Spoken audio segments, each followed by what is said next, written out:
Here we go.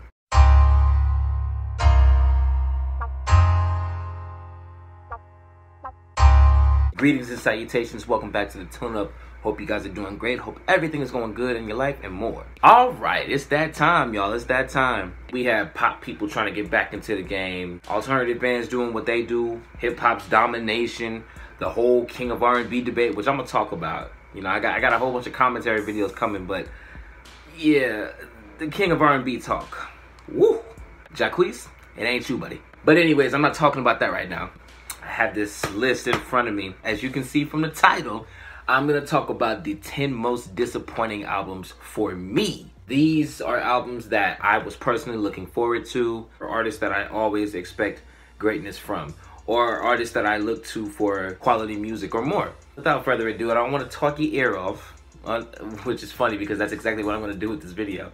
But let me get to the albums that I felt were the most disappointing of the year.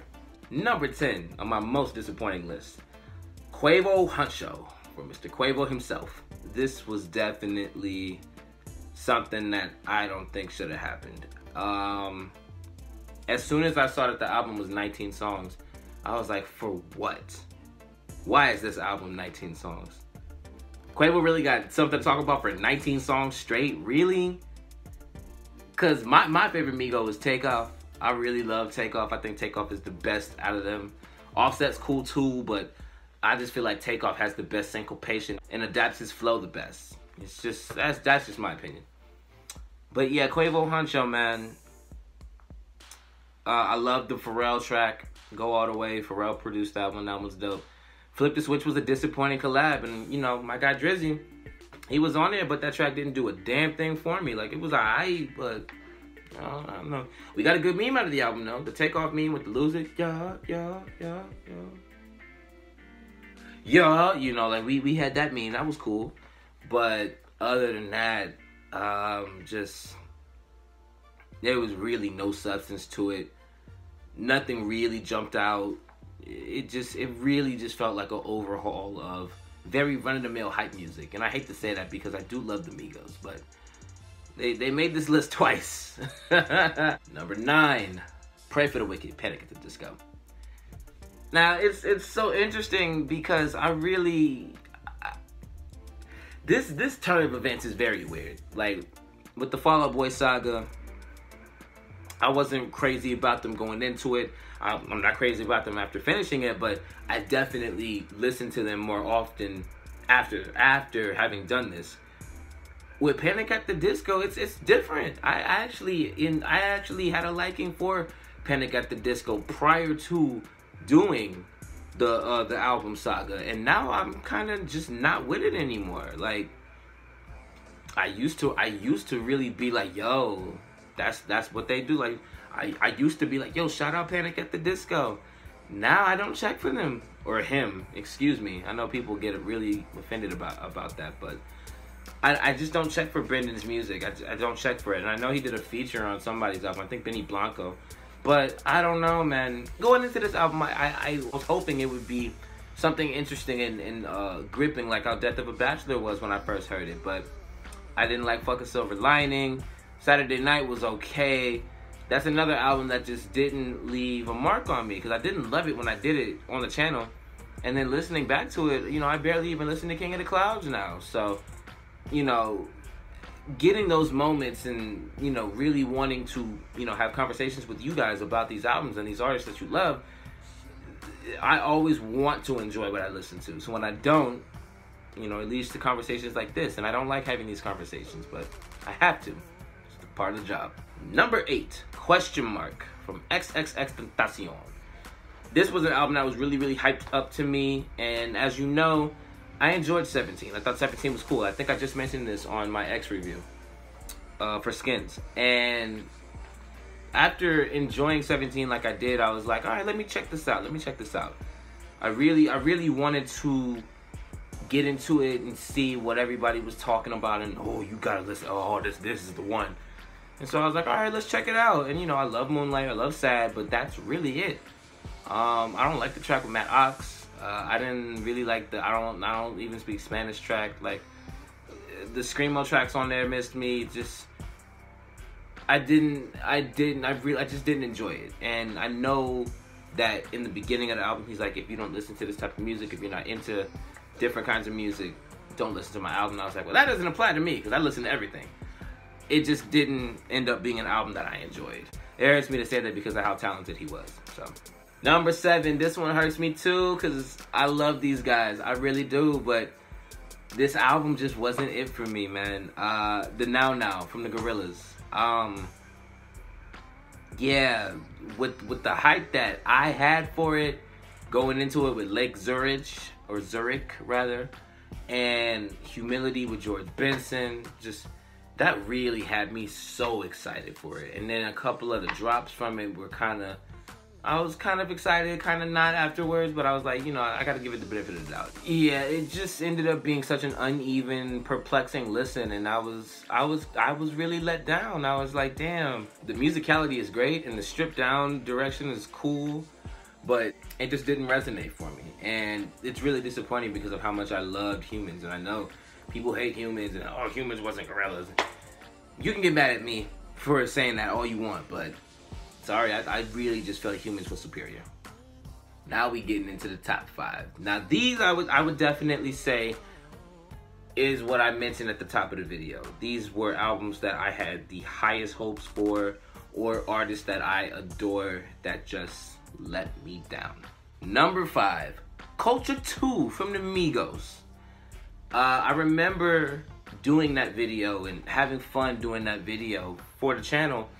But that is also one of the many albums that really didn't age well for me. And to be completely honest, it really doesn't match the original. I mean, again, I'm not the fan to hold people to their albums, but when I first heard Culture, that was when I really was like, yo, the Migos, that's where it's at. And I know that's late in the game, but I told y'all, like, I wasn't feeling Migos in the early goings. That was when I was still, you know, oh, music should be this and music should, you know.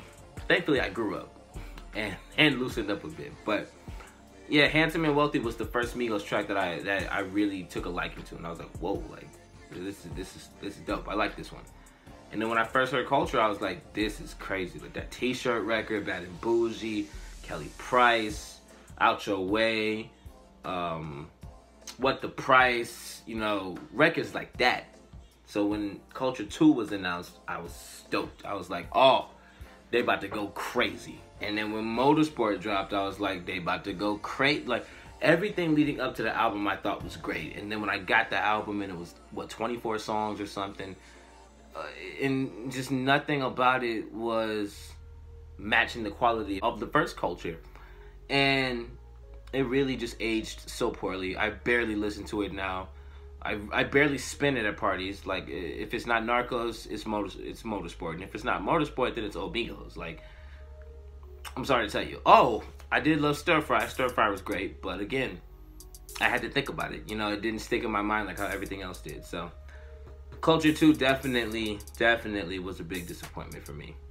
I'm going to get a lot of hate for this one. And it doesn't help that I'm wearing the Views t-shirt. But y'all know that I'm fair about everything. I already gave this man the W in the issue that happened earlier this year. I've already said time and time again how much of a legend I think this man is and how great he is as a lyricist. If I was doing a hip-hop list, this album would be on there simply on lyricism alone. Production was beyond disappointing, and I'm going to say that confidently. Y'all hyped up this production completely, and it did not appeal to me whatsoever, besides 2 tracks. Number 4, Daytona, Pusha T. When I tell y'all, my heart was so broken listening to this album. After seeing, oh, Kanye gave Pusha the greatest beats of his career. This is what hip-hop is made of. Like, this album shouldn't be that hard. It's only 7 songs, but they all slap. And I saw all of that before I listened to it. I was like, oh, this is great. This is great. Let's do it. Yo, push it back. Let's get it. And I'm listening to this album, and not a single track is hidden other than Come Back Baby and The Games We Play. I was hurt. I was so sad. My Name is in my collection, and I love that album from top to bottom. Everything on there is fire. And then I also really didn't like Darkest Before Dawn. I was disappointed with that too, but not as disappointed as I was with Daytona. Oh, I was expecting so much. I really was. Because with Pusha is such a pure lyricist, and he's so pure to hip-hop. So when I saw all of this hype around it, I was stupid excited. I was like, yo, this is going to be crazy. Then the whole thing with Drake happened, and, you know, Story of Adidon comes out, he gets the dub, like, a whole bunch of crazy stuff. And that's you know, we can debate that, but, you know, in terms of beef, he got that one. And I'm saying that wearing a Drake shirt. Duppy was hard as hell, though. I'm not gonna let anybody tell me different. Duppy was hard as hell. Like, that track, like, I still listen to Duppy today. That whole record is hard as fuck, so regardless of the outcome, I love that track. I don't really listen to Adidon much because I love the story of OJ so much more, but the fact that Boy Wonder was able to craft that Duppy instrumental, salute. Yeah, so Daytona I felt could have been 10 times better, especially given everything, all the accolades that they had, and you know, all this hype from people. It just disappointed me so heavy. At number 3. Now we in top 3 territory now. Honestly, these top 3 listings are just from artists that I adore, and these albums really just let me down. At number 3, Nasir from Nas. I've said time and time again how much I love Nas. Hip Hop is Dead is one of the greatest hip hop records ever. The self-titled album that was untitled, that was the N-word. That album is absolutely phenomenal. Stillmatic, a classic. Illmatic, we all know about Illmatic. So the discography this man has, even Life is Good was hard, but the discography this man has and the legacy he has and everything about Nas is just legendary. And this album came out in the same circle of all of the June releases from Kanye and them.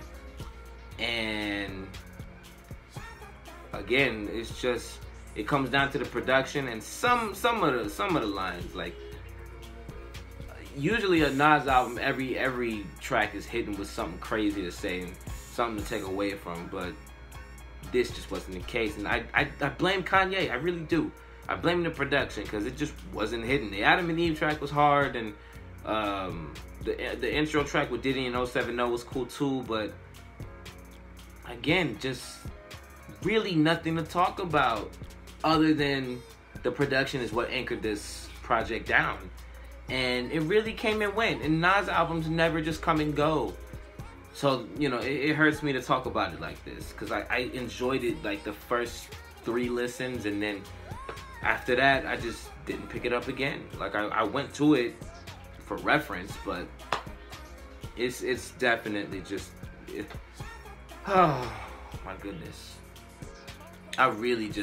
I wanted that to be great because, you know, the Good Summer could have been so great, but Good Summer really, besides maybe the Tiana album and Kids See Ghosts, Good Summer. In conjunction with what I'm talking about. Number 2, Yay from Kanye West. Like, that was my most disliked video before GSP came out. But this isn't about the whole opening up about being bipolar. This isn't about him not writing violent crimes and Drake writing the hook for him and him not doing anything for the album like a day before it was due or whatever. This is mainly just about my growing disappointment with Kanye West. It's different if you say I've been disappointed with everything after such and such, rather than they'll never make anything like such and such again. Like The Weeknd fans are like, oh, he'll never make another House of Balloons. He'll never make anything as good as Trilogy. Y'all are the people I can't stand. But yeah, man, the fact that the best song on the album wasn't written by him sits unwell with me. The whole Drake beef, stupid as shit, completely staged. I don't believe anything he's talking about. And that's the problem too. With Ye, I used to really believe in the word of Ye. I really used to believe in what he talked about. I really used to rock with him and rock with how he talked and rock with what he put over his beats. But these last 3 albums, and I would say Kids See Ghosts kind of broke that, because I did enjoy Kids See Ghosts. I liked Kids See Ghosts, but you know, that's a Cudi project too. Cudi's a big part of why I like Kids See Ghosts. But yeah, Ye, Pablo, and Yeezus is back-to-back disappointments. Like, I don't know, man. And I really felt it with Ye. Like, Yeezus was, you know, caught me by surprise. Listen, Pablo was just such a mess. Drama. In the same case of what happened with Nicki and her drama being more important than her album, same deal happened with Pablo. And now with Ye, it just, I don't know. I guess it resonated with other people, but for me, it was just so disappointing. Like, I really can't stand All Mine. I thought that was an awful track. Just absolutely awful.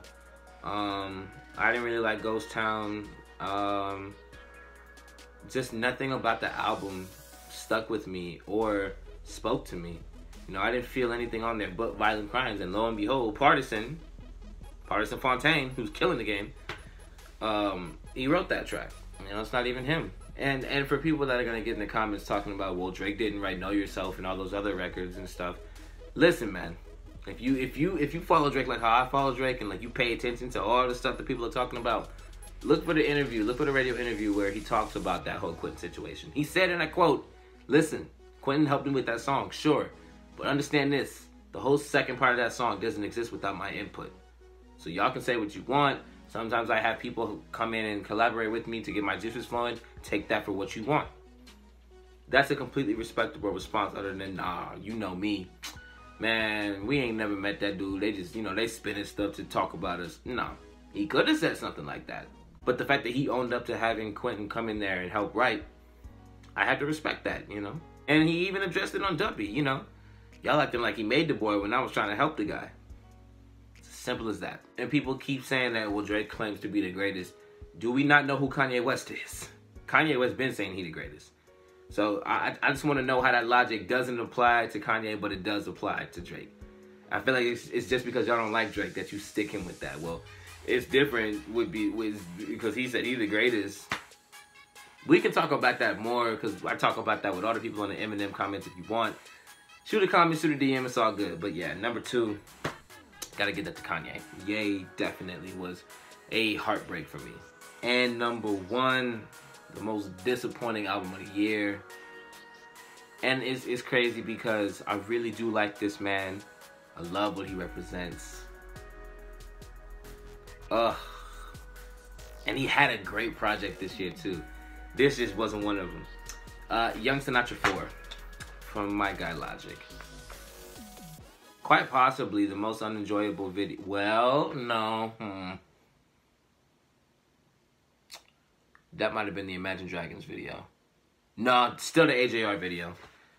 Yeah, that is still the most unenjoyable video I've had to film. I'm sorry. I'm sorry to take another swipe at AJR, but wow. That album. Getting back to Logic. The singles were beyond disappointing. I mean, wow. One Day, terrible. The Return, okay. Everybody Dies, okay. Nothing about this album besides Wu-Tang Forever was excellent, was a standout record. Nothing about it jumped out. Nothing about it was extraordinary. The hype that this album had, because so many people wanted the old Logic back, I feel like the hype really just ruined it. I feel like people just focused more on the fact that this was a Young Sinatra build project rather than listening to if you really were getting Young Sinatra. Like the track with Wale, I thought was absolutely terrible. That drum sample is so hard to not mess up, and yet somehow it got messed up on this record. And that hurts my soul because it's such a classic hip-hop trope. But it didn't work. It just really didn't work for me. Didn't like the Icon track. I didn't like the Last Call track too much. I mean, I was very worried going into that album, and I wanted to be proven wrong, and it just didn't happen. I love Logic, but getting the free energy and, you know, unbridled passion on Bobby Tarantino 2, and then getting just the mess that was Young Sinatra 4, it was a hard come down. I hate these conversations. I hate talking about these albums like this, because I'm not a critic. I hate when people are like, oh, music critics gotta eat too, in reference to me, because I'm not a critic. Like, I'm really not. I say leave the critiquing to Fantano, because that man is legend. He is a god. Leave it to my man Brad. Brad is more of a critic than me, and Brad definitely has more of an expertise in talking about stuff critically than I do. I'm just a guy that loves listening to music. And if I like it, I'm going to let you know. And if not, I'm going to let you know. So, nothing on this album hit for me. I didn't feel anything on this album besides the Wu-Tang record. I can say, though, this was the biggest disappointment for me this year. Mainly just because there was so much writing on it. There was so much that could have been great about it. And it just... for me, it was the hardest album to digest and to really get a feel for, because I didn't feel a damn thing on this album. Like, when the Wu-Tang record came on, I was like, give me more of that. And then it left right after that. I really, really was hoping for something. I was hoping to be wrong about how I was feeling about it in the early goings, and it just didn't change my mind. So for that reason there, I gotta give Logic my most disappointing listen of the year. That wasn't fun. Thankfully, following this, we're doing top 25. And I know nobody's gonna agree with me. Nobody ever really agrees with me when I do my album rankings. But hey, that's what the whole convo is for. That's what the comment section is for. That's what the DMs are for. If you wanna talk about it, we can talk about it. But yes, ladies and gentlemen, that is gonna do it for my most disappointing albums list. If you agree with me, let me know. If you disagree with me, let me know. Like I just said, that's what the comment box is for. So, I will see y'all in the next video. Much love to y'all. Like, share, subscribe, the whole 9. You know the biz. You know what it is. It's Jared O'Brien, and I'm out.